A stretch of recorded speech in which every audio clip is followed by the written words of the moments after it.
What's going on, everybody? So thank you guys for tuning in to the Superhuman Garden YouTube channel. If you guys haven't already, make sure you guys go over and follow our Facebook page.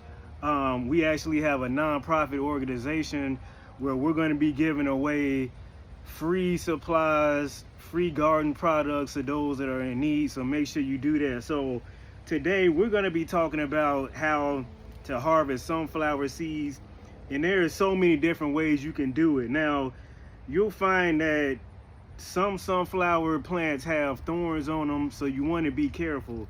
So what I like to do is start off cutting the head off. I mean, you can use your pruners, scissors, whatever you have. And so typically with your sunflower, you're going to see some flowers on the front of them. So I'm going to cut another one off so you guys can see what it looks like here. So I'm going to cut this one off. And notice, you see the flowers on there. So the first step we want to do is we're going to use a spoon, and we're just going to scrape all of that off. All right. We're going to scrape that off. It's going to make it very, very quick. I mean, you could use your fingers, but you risk getting a thorn caught in your thumb or your finger, whatever you're using.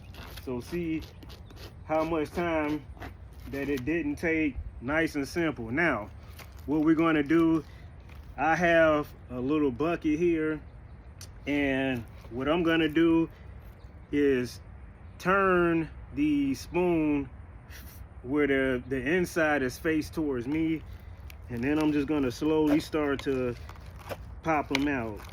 Okay, and so this is the way I like to do it. At some moments you may have to turn it to the side, but once you really get them out of there, they'll start to pop out really nicely. Okay, and so again, this is going to save you guys a lot of time.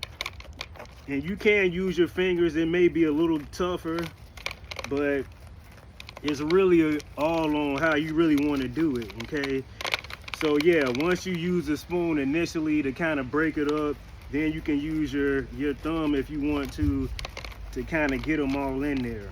Okay, and so if you find that you're having some trouble, then you can take your spoon again, get you some leverage to pop the initial ones out, and then you can start to work them back out. Now, I have also learned this too, where you have the head of the sunflower and you kind of crack it like so. That's a good way to initially to get them to break up, and then you can use your fingers, your thumbs, and just start to prick them out. Okay, you guys can see you got a nice little cycle going here with the thumbs now. Okay, so now if we run into some problems here, guess what? We can break it where we had a problem at. You can use those thumbs if you need to. Nice little thumb workout. Okay, and so in a nutshell, this is pretty much the simple way to harvesting your sunflowers, right? So you're gonna need something to cut the head off with to make it easier to keep yourself away from the thorns. Then you're gonna use your spoon as that initial scoop to get the flowers off the head. Okay, so we'll do another one here. And I've got all kind of sunflower, all kind of varieties here. See those flowers on there? So I'm gonna take my spoon and I'm just gonna clear all those flowers out. Now you can use your fingers. It's gonna take a lot longer, but if you use your spoon, it's gonna get the job done a lot quicker.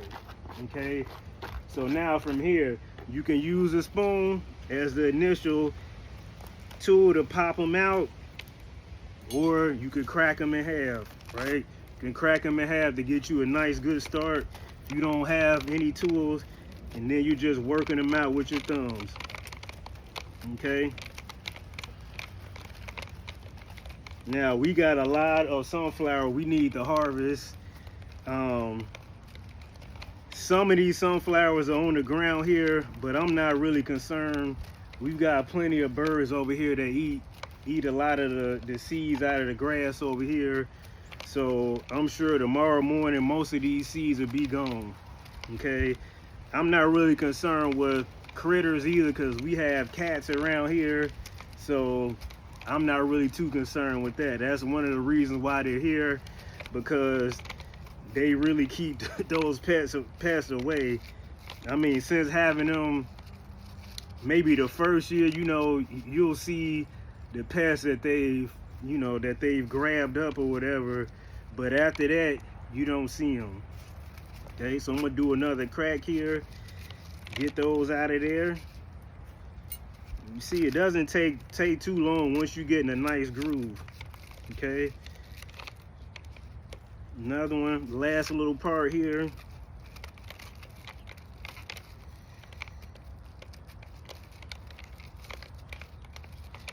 Now, if I were to give you guys some tips about sunflowers, obviously you're gonna want them in a very, very sunny location.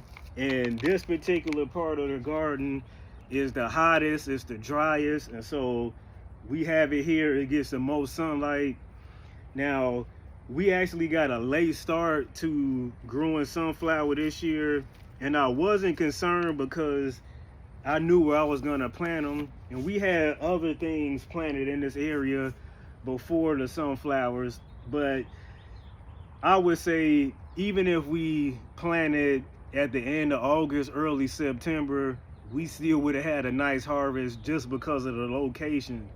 Now, typically it says it's gonna take you about 60 days before you get a harvest on some of these, different hybrids or whatever.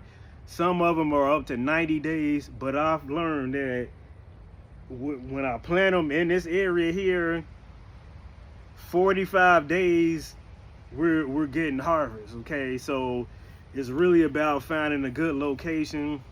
Now, initially, you want to, keep your seedlings damp. You don't want to keep them moist, because sunflowers, from my experience, at least here where I am, they don't like a whole lot of water. Now, they are heavy feeders, I will say, but you want to make sure your soil has something to feed them with, right? So make sure you got your nitrogen in there. For me, you guys know and I can't find a bottle of it, but you guys know the kind of fertilizer I use. I typically use that fish emulsion for most of what I have here, and it works wonders. And if you want to have it to where you don't have to water them as much, you can mix your soil here with some peat moss, which retains moisture. You could top them off with some mulch, water them, a time or two per week in the summer, and you'll be just fine. Now, these sunflowers here, I watered them in initially. After that, I really didn't water them, and we haven't had a lot of rain at all, and they still grew pretty nicely. Okay, so this is what I have for you guys today. Hopefully you got something out of this. And usually for my sunflower, I'm gonna say one thing. I plant them like 8 to 12 inches apart. They'll do good if you bunch them together, but for me, I like to get a nice head of sunflower. I don't really want a bunch of different sunflower plants. That way, when it's time to harvest, I get a nice full head, and I'm just only working on one head to harvest versus getting a bunch of different little bitty heads, if that makes sense, making more of a mess. So I like to kind of keep things a little more organized, and that's typically how I like to do it. Okay, so I appreciate you guys for being here. If you haven't subscribed, please do so. Please follow that Facebook page, and we're out, guys. Peace.